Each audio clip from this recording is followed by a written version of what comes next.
it takes many years of faith in yourself and faith in the vision that you've got, and not giving up. Right? There's a lot of ups and there's a lot of downs. We had a global financial crisis back in 2008, 2009 that was very scary. We had COVID, of course. We had, and of course before that we had the dot-com boom and bust, which had pretty much run its course by the time I started anything. But yeah, external factors go into it, and then your own success. You don't know what to do, and you make a bad decision, or don't take advantage of something that you could have, and you learn for the next time and the next time and the next time, and you get stronger every time.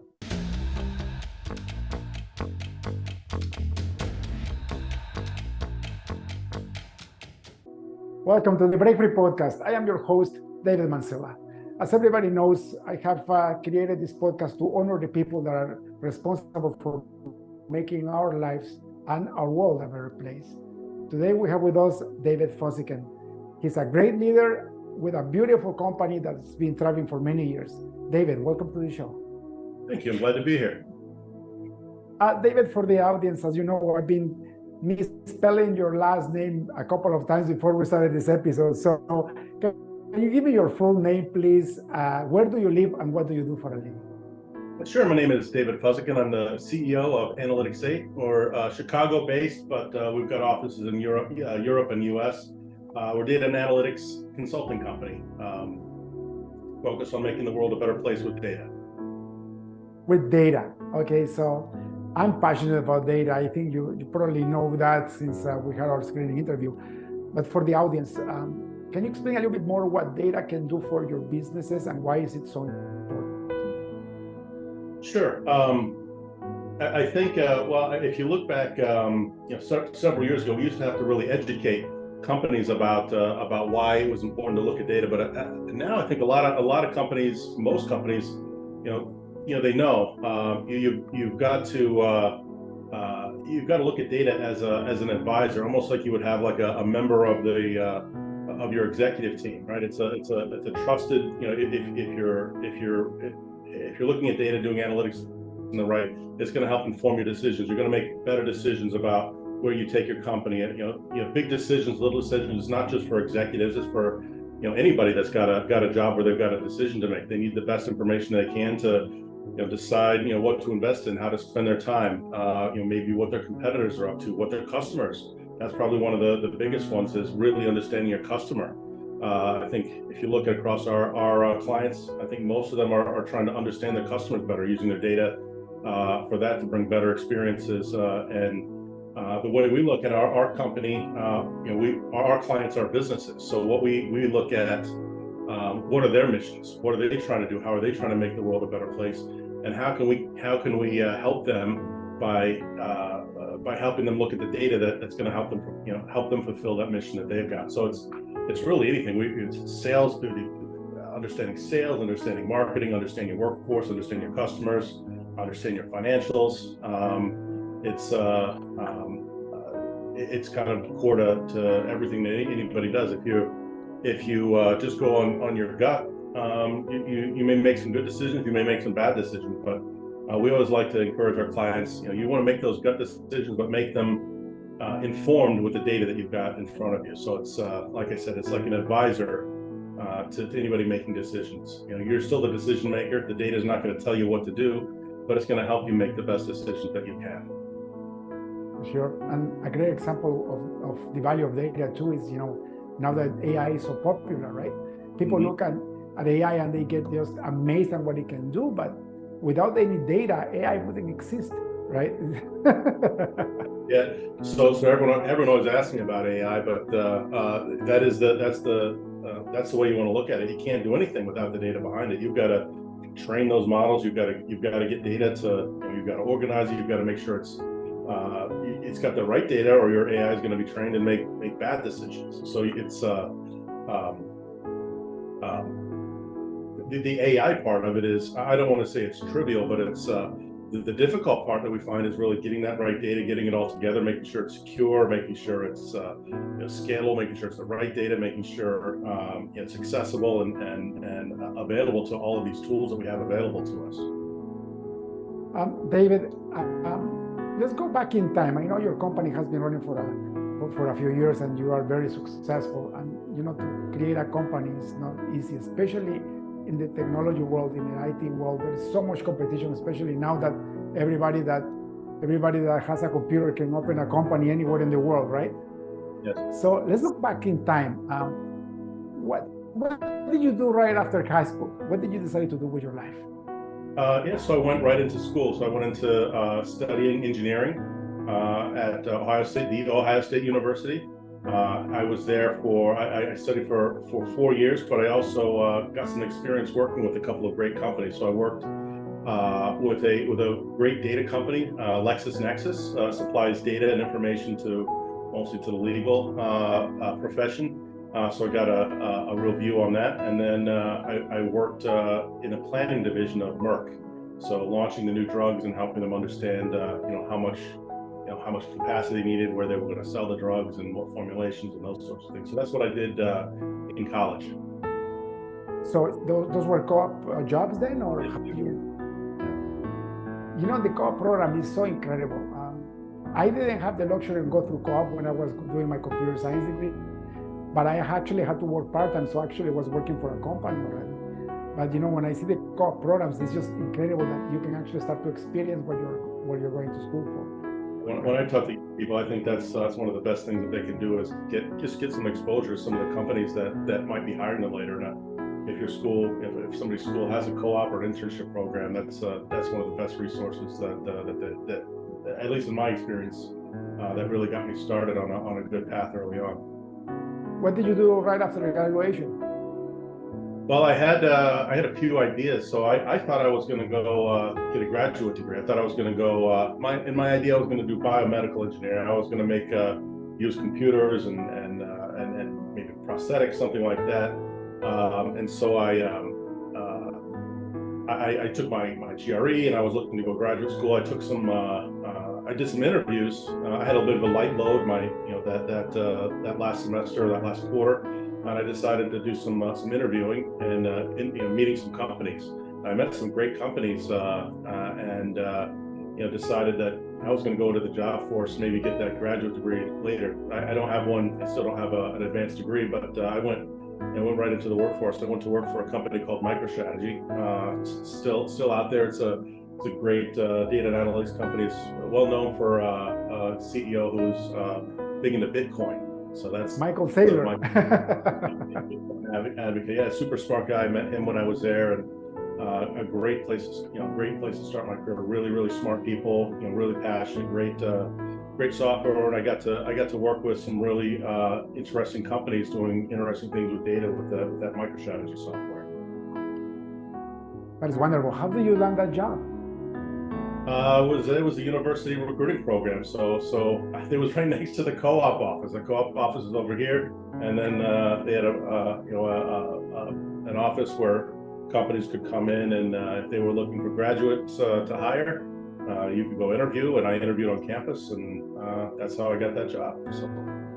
Isn't that amazing? A lot of people say, "Oh, higher education is not obsolete," and they say 1,000 things. To me, especially if you're a computer scientist, is a must, right? I mean, I know some coders that are very successful, that they are self-made coders, but for me, just getting into an education system, you not only learn some of the skills that you need to operate at a job, but also you learn how to learn and how to be social and how to actually be disciplined, isn't it? Yeah, for me, it was a great experience. It did give me a good start, in my career. So yeah, I'm with you. I think if you can swing at getting a college degree, and especially a technical degree, is a great start for a field like mine. It's wonderful. David, how long do you stay at MicroStrategy for? I was there for about 2 years, and then if you go back, so I started there I started in 1999. So .com was going like crazy. Stocks was going crazy. I was a paper millionaire by the time I was 22 because of the stock. I didn't have that money, but that was if I had all my unexercised options and all of that. But MicroStrategy had an accounting scandal back in 2001. Was it 2000, 2001? I don't think it was 2001. and ended up that all the profits they said they had, they didn't have those profits, and it was a pretty big blow. They started having layoffs and multiple rounds of layoffs, and I ended up leaving. I think it was in 2001 to go join their competitor, Business Objects. Business Objects is acquired by SAP, but I was another good company, same industry, and I was in the consulting group as well, and I got to kind of continue my career with sort of a different set of software at a different company. But that was another great place to work. I met a lot of great people over there and learned a lot of things, and got to work with more companies. So Business Subjects, you actually went to the client where you became the consultant? That was my job was as a consultant. So I would go, back then we didn't work remote. We would go on a plane, or if it was local, you could drive, but go see your customers. And usually it was 5 days a week. You'd fly out either Sunday night, Monday morning, go work with a client all week, come back, Friday, usually after lunch on Friday, you put in, enough hours, so you have 40 or more, come home Friday, get ready again over the weekend and do it again. So I get to work with a lot of really interesting companies. But I think that's a tough. I loved it, but I think today not a lot of people would want to do that. Back then, consultants really had to be generally younger people that didn't have families yet, or folks that were retired. Once people started having families, that road warrior lifestyle didn't work for a lot of people. Yeah, it must have been very intense. In fact, a lot of my career as an entrepreneur, I had to do that, but it was for the hiring part and actually seeing clients too. So I was traveling, twice every month, and it was very taxing on my family. I did that for at least 5 years, especially at the beginning of the business. And yeah, I don't know, success has a price, but I think your family always comes first. And when I started my business, I already had 3 kids and a wife, right? So they suffered a lot. I made the company successful, but it was at a great price. Yeah, luckily, my travel really, I started my company Alex 8 before I had a family. So since I've had a family, I've not worked for somebody else. So I've been able to somewhat direct my travel. But even in the early years at Alex 8, I did quite a bit of traveling. So how did you get into entrepreneurship?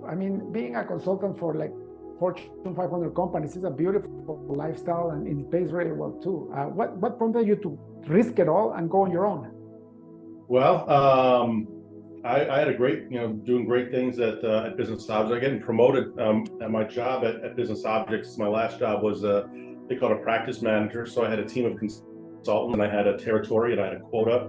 So more or less, I was in sales, but I also was in charge of the delivery that we had. We were a software company, so there were software salespeople selling the software. But then I would come in and I would sell the services that backed that up, and then I would make sure that those services got delivered really well.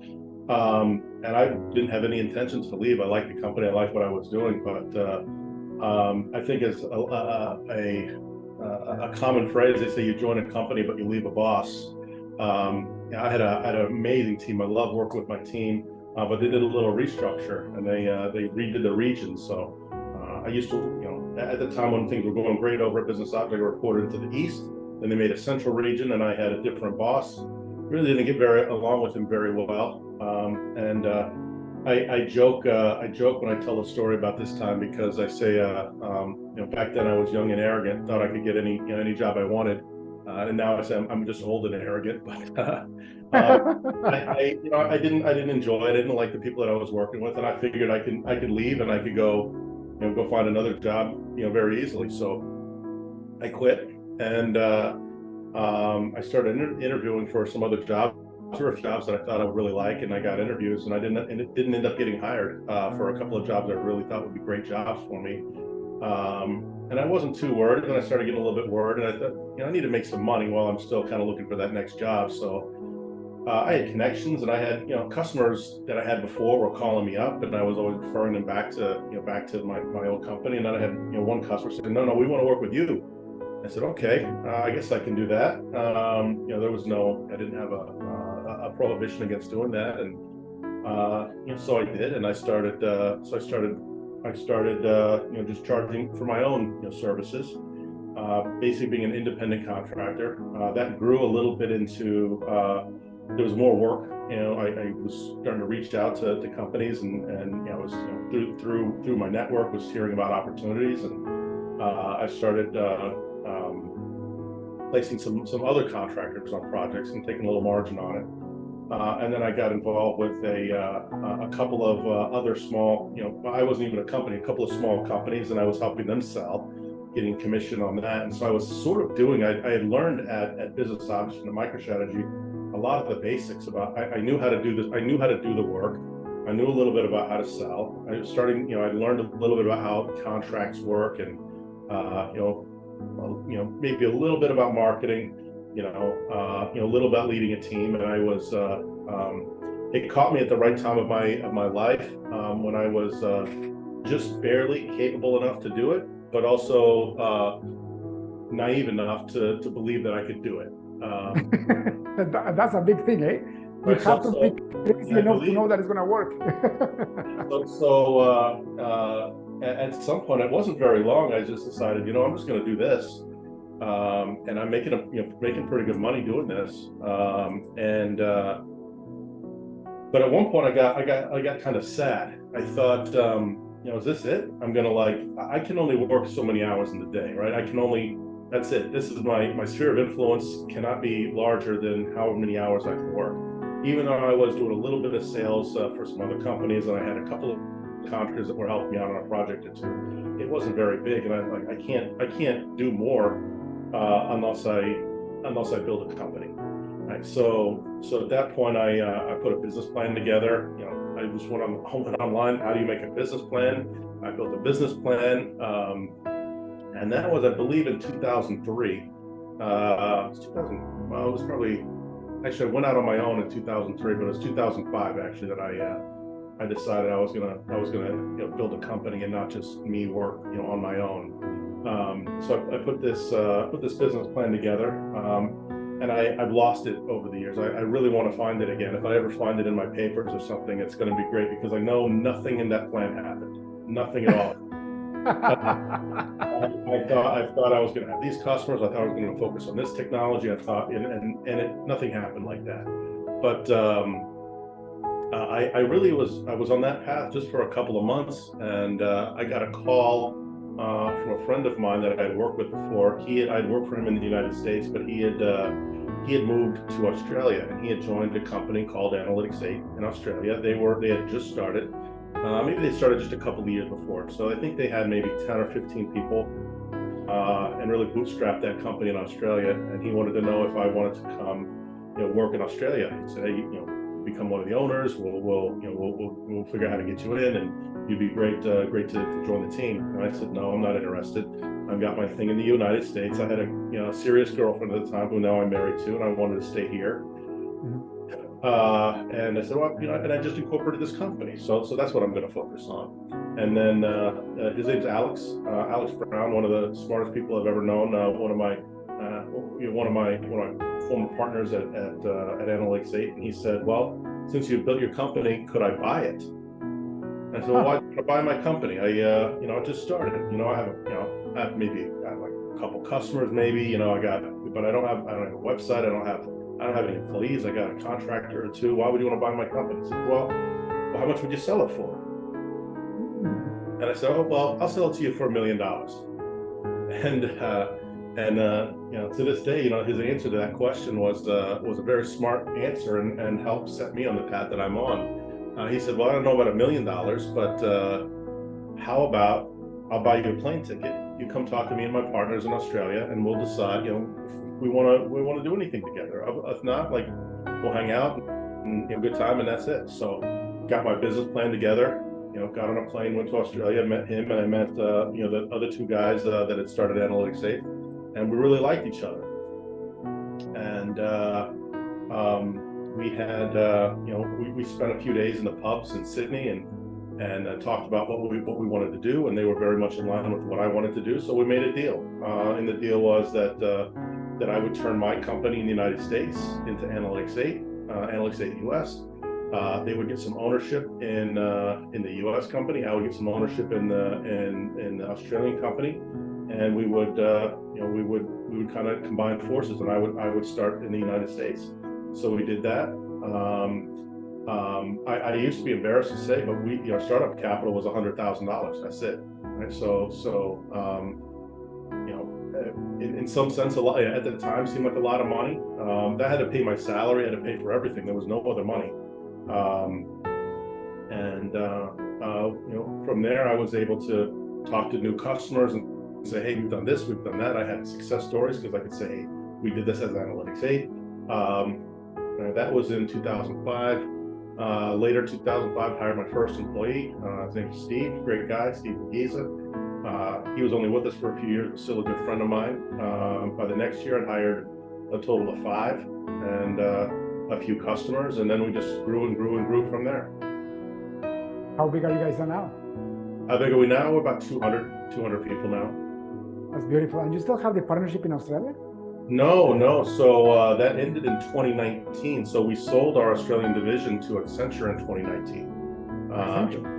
So Accenture bought our team and bought our whole business in Australia, and then I bought out my partners and then became the full owner here in the U.S. So those guys are great guys, but they kind of they've taken their career in a little bit of a different direction. So.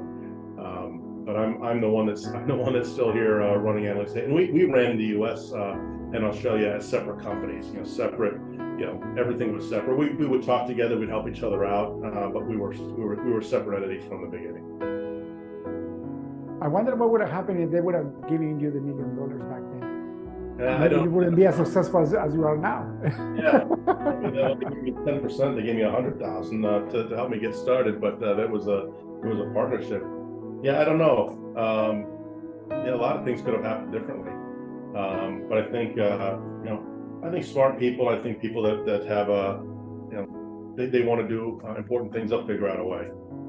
Yeah. So I see that all over the place. A lot of people, doesn't matter. They can go one direction or another direction, and something interesting will happen. I started my own company in 2005 too, and I was born really badly when I tried to do my own business in 1996. I started right after college. I thought I was going to become a software consultant. I was going to write software for other companies. Little did I know that I was a junior developer and nobody will hire me, right, as a consultant. So I ended up, putting computers together, like trying to figure it out. And I got a $30,000 loan back in the 90s from the government to do this. But I had to pay it back. It was non-forgivable, right? So to make the long story short, I spent all that money plus another $10,000 in credit cards. 2 years in, I was up to here with debt, and my wife was basically supporting the family and the kids. I had 2 kids back then. And to the point that, I was in desperation until one of the kids, so I hired a co-op student, talking about co-op students, right? I hired a co-op student, and he fell in love with the whole, factory assembly line and creating the computers and building the machines and all that. And out of the blue, one day, he came with his father and say, how much do you want for your business? And I'm like, how do you know I wanted to sell it? And he's like, I don't know. My kids loves your company and he wants to buy it. And the guy was a wealthy person. And I just had in my number the amount of debt that I had. So I said, how about, I think it was like 50 grand back then. And he said, are you sure? And I'm like, yeah. He asked me, are you sure 3 times? And then he says, you can never go back. So he actually wrote the check and gave it to me right there and then. And wow. I was so happy. I was so happy I got out of that business. Little did I know after I got some business acumen that I had over 2,000 clients. I had a brand name. Like the company was worth at least $300,000. I just didn't know how to actually create profits out of it, right?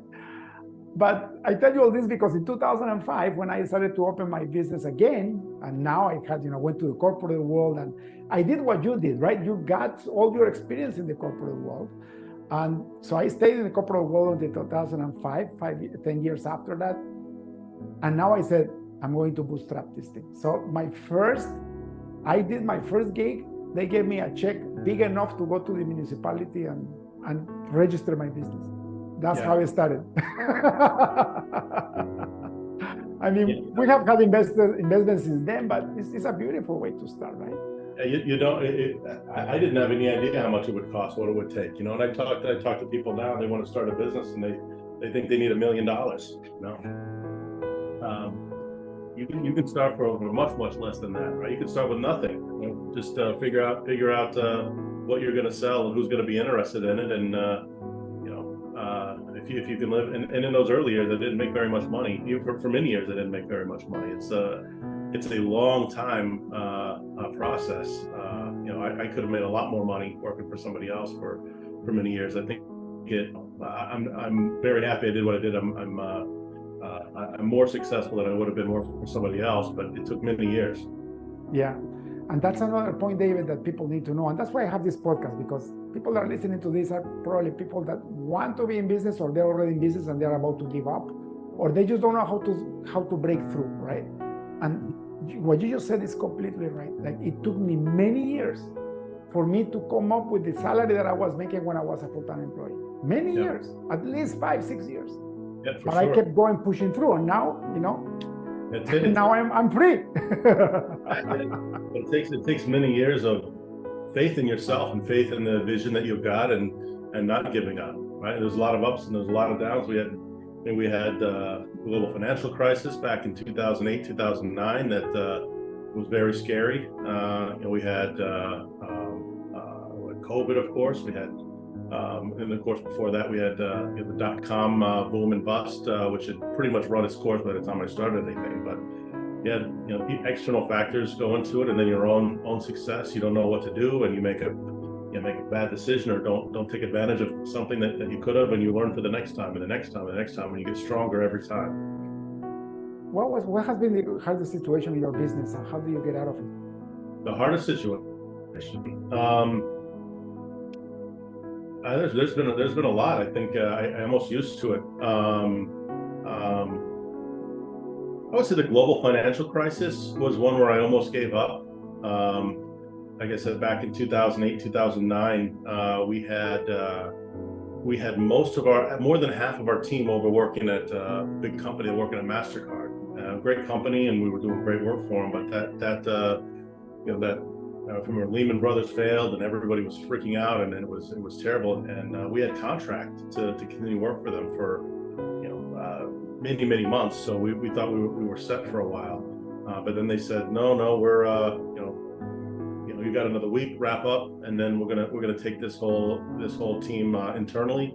So they made that choice. So they had to lay off, or so they didn't have to lay off certain individuals within their company. And they just as consultants, we were it was easier to stop working with us and bring something in-house. So all of a sudden, I thought I was doing great, and then more than half the company and more than half of our revenue came back in, and I didn't have a sales pipeline. I didn't have a salesperson at all, and I had shortly after I got a salesperson, but that was they came in on day one, and it's like, okay, what are we going to do?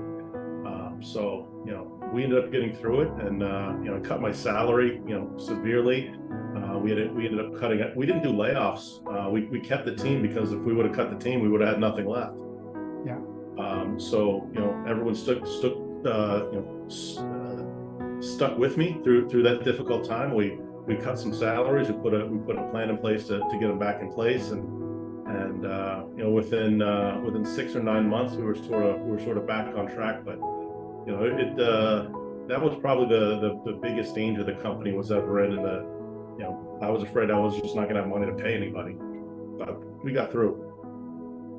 Yeah, I think every time you go through these tests, you get stronger after, right? Like, you get wiser and stronger. So when it comes again, it's not as impactful, right? Yeah, you get those types of situations have happened a couple of times, but nothing that threatened the existence of the company like it did back then. But there's been other tough times, and we had I would say another incredibly difficult time was, and probably the most emotionally difficult time for me was our chief financial officer passed away in 2021. She was a good friend of mine, and she passed away she passed away of cancer within 4 months of finding out that she had it. So Wow. that was emotionally extremely difficult because my friend had passed away, and we didn't have good plans on how to, we didn't have contingency plans, so we didn't, we were just barely able to do the basic functions of the company. We paid everybody, we collected money, but we were sort of blind until we could get that fixed. And all the time trying to get that fixed while I'm crying, and you have to tell the company and have to tell the team that she's not there anymore and figure out what to do. So I would say, the company wasn't at risk at that point. It was probably the most emotionally difficult time that I went through. So having a close friend and one of your key leaders unexpectedly pass away was a very big challenge. It's hard, and you know what, and those are things that life throws at you, and you don't even realize that we are so vulnerable, right? Because it doesn't have to be an economical crisis. In this case, you had somebody so important running your business as a leader, and then she dies. And I have that in my company. I mean, thank God nobody has died yet, but my CFO told me I want to retire. So he left to Mexico 3 years ago. But we worked out a situation where now he's only working 3 days a week, and that's enough. So I just hire somebody else to do the rest of the work. But I'm like, for example, my office manager, she's one of my best friends too, and she actually runs the business behind. And if she goes, I told her one day, if you quit, either I close the business down or you find me your replacement, because I don't want to do her work. There's people like that, right? You don't think you can go on without them, but we went on, and it was, and we hired our new chief financial officer, who's been fantastic and has been so respectful of her name's Tracy of her memory. So that was really hard. That next day, I'm like, I don't know how we pay anybody. I don't know how that works. So I have to call the payroll company, I have to call the bank and figure out what to do. Yeah, I know that's exactly my situation. Like, as a business leader, I learned how to delegate most of my job. Now I'm running 7 different businesses at the same time with different people. The problem is that I don't even know how to change a light bulb now because everything is been delegated for so long, right?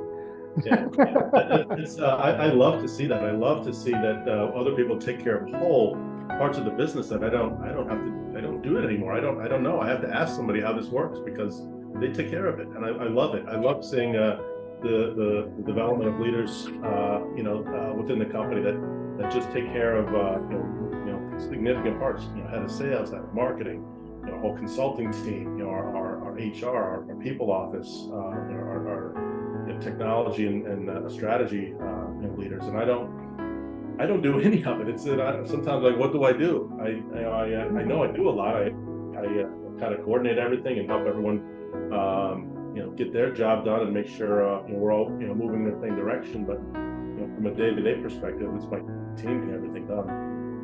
Beautiful. David, one of the things that was the hardest for me to break out of is when you're a consultant, when you're an independent consultant, you start growing with people, somebody has to do this sales. You cannot do the sales yourself anymore because you're actually busy. Yes. How do you overcome that? How do you form a sales and marketing team around you so that somebody else is doing the hunting while your consultants are actually delivering the work? Yeah, it's been an evolution. It's just a bit of incremental. In the early days, I figured the math was if half of the team was this is when we're like 4 or 5 people. If half the team are focused on selling and half the team are focused on are making money, we're going to break even, right? That was sort of the math when we were very, very small. And I had a couple of fairly senior people that have been around for a little bit of time. They could they had relationships, and we could and had some skills in selling. And so early on, maybe a little bit past that, we would have weekly sales meetings. We were all consultants. That's what our job was. We had weekly sales meetings. Said, hey, does anybody know anybody that's looking for anybody? Talk to anybody. What about your customer? Do they have anything else that they need? And we would talk about it. We would we had vendor partners that we would work with. Right around, it was 2008 or 2009. That's when we hired our first head of sales, and then he helped us get to a certain level, but he wasn't the right guy for us, long term. And then I would say that's still even a struggle, or not a struggle, but it's an ongoing process. So even earlier this year, we hired our first chief revenue officer. So chief revenue officer came in, and his name's also Steve. He came in and kind of looked at our systems, looked at how we were doing things, and turns out we were doing a lot of things in a very in a way that wasn't appropriate for the size and the scale and the targets that we have. So it's just kind of stepwise, each time. And we work with several different potential sales leaders, and each one brought a little bit more. But I would say at this point it was probably only halfway through this year. So I think we had it figured out, at least for the for the size that we are now. But yeah, it was yeah. The other thing I think as a consultant also, if I'm on the project, I always tell my senior folks, my very senior folks, they're going to want to work with you. They're not going to want you to bring in the junior person to come take over, but you have to kind of set that expectation. You say, hey, I'm not going anywhere, but I can't be on this project all the time. Right? I'm going to, whatever it is, I'm going to come one day a week, or I'm going to check in, or whatever the situation. You've got to set that expectation with your customer very early. Say, we're going to put some other consultants on that are great. They're going to be your 100%, your folks that are on 100% of the time. At this stage, the size that we are and the kinds of projects that we do, that's not as difficult as a problem, because we have folks that are dedicated sales, dedicated account managers, dedicated engagement managers, these sorts of things. And we've set that expectation up in the beginning, but it's been an evolution from, it's just me showing up, and if they need more work that can be done, then maybe I bring on somebody else that I can find, and to the point where we have folks in very dedicated roles. That's something that, talking to folks within our company, that as we grow, a lot more specialization of roles. So early on, we did everything. From selling to consulting to putting drinks in the refrigerator in the office. And now everyone has their job. We don't need everybody to do everything. It's not appropriate anymore. Everyone has to really go deep and be really, really good at the job that they're supposed to do, whether that's being a consultant, whether that's being a salesperson, or a marketing person, or a finance person, or whatever it is. That's beautiful. And it's such a wonderful thing to evolve and to grow a business to a level where you say, wow, I don't even have an idea how I got here, isn't it? Yeah. But it's due to all the great people that that have been part of this the Analytics 8 as we've grown. It's I'm very grateful to all the people that have been with me for this journey. David, in the future, I always thought, maybe if I have a big enough offer, I will sell ISU Corp and be done with it. But when the time comes, I don't even know if I'm going to make that choice. My dad used to say, if you have an angel that is producing revenue and you know how to do it, why would you sell it? In your case, what's your future? What would you like to do? Yeah, so we're really pretty passionate about making the world a better place with data, and love seeing what we can do with our clients. But for us, I want to be the biggest and the best, the premier data analytics consulting company in the world. And I think we're, I don't want to say it's not that far off, but there's just a handful of players that are independent, that are not part of a much larger organization that do what we do. So and I know a lot about kind of the what's going on in the United States and North America. I know a little bit less about what's going on in Europe, but a little bit. I don't know anything about what's going on in Asia. So our plans are to continue to grow and be the biggest, best company that we can. It's one of the things I'm pretty excited about and pretty passionate about is like I said before, seeing those leaders and seeing people develop within your company. I love that I've been part of it. I've been the leader of an organization that has been a platform for so many people to do such great work in their careers, and whether they're still with us and they're continuing to grow their career within Analytics 8, or whether they've gone somewhere else and continue to grow their careers. That's something I'm pretty passionate about. And I think that's I'd like to see that continue for many years into the future. So I'm not interested in selling out, but I am interested in doing whatever I can to continue this journey and build the biggest and best data analytics consulting company that I can. And I think setting the targets on the biggest and best in the world, I think is that's far enough away. Like I said, it's I can see a path to it, which seems incredible to me, because when I first started out, I just wanted to do good work for a couple of clients. Right now, I want to do a good work for everybody. Beautiful. I am actually a man of faith. I'm a Christian by faith, and in my beliefs, we follow certain spiritual laws. And one of them is, if you do good, good will return to you. Yes. And the beautiful part is that the more good that you spread across the people, the more the individual will actually get rewarded. It's a spiritual law, regardless of whether you're a person of faith or not. It's actually how it works. And I can see that on you, right? You started by yourself, and look at you now, you have 200 people, and what you really want is provide opportunities for these folks. And if you can become the biggest, best data company in the world, why not? If you have this platform where people can come in and actually grow themselves, right? Yeah, I think that's the way to do it. One of my kids in marketing, he was with us for a co-op term for a couple of years, and he just left 2 weeks ago, and we just had a reunion because we're a very tight company. So when somebody leaves, we just go and do lunch or dinner.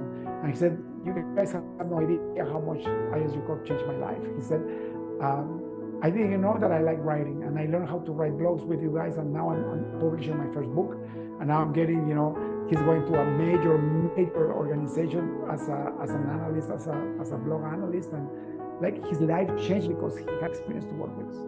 And I'm like, I'm not going to stop you. I wish he could stay with me, but if what I gave him in these 2 years is going to open his life career, why not go and conquer the world, right? Yeah, I love that. I used to be. I'm still sad when people leave, but I'm happy because they've had an opportunity to learn and grow while here, and they're going to learn and grow and things outside. And then even from a business perspective, as a consulting company, you want friends everywhere, right? So we've had so many ex-employees have hired us back as to help their companies, or they refer us in, or they referred their friends, or they just remain kind of part of our part of us into the future, even if they don't work for us anymore. I'd have to look to see how many people have worked here over the years, but it's in the hundreds, many hundreds, I don't know how many people have, but I've got a list. I can go look, but that's I love to look at that. That's how many people that we've impacted, and it's I love it. Beautiful, David. I could be talking to you for the rest of the day. So you have so much knowledge. Thank you so much for your time, but I still want to acknowledge that time is very valuable. I'm going to ask you one last question before we finish the podcast. If you had access to a billboard in front of the busiest highway on earth, what would you write in there? What would I write on the billboard on the busiest highway on earth?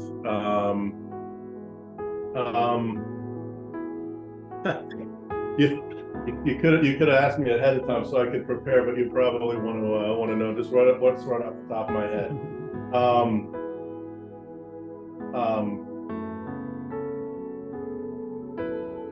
It would probably be around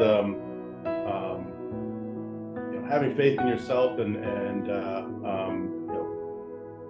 working hard and just I'm babbling here, but I'm trying to get a coherent message. But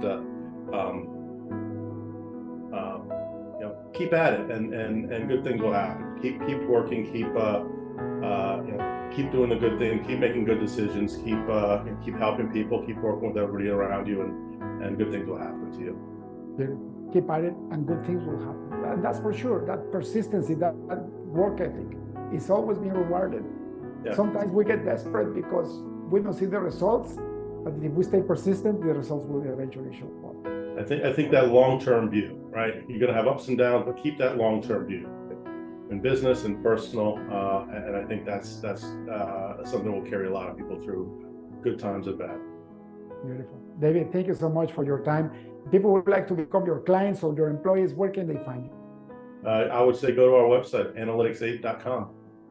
Analytics8.com. David, thank you so much for your time. God bless and have a wonderful rest of the day.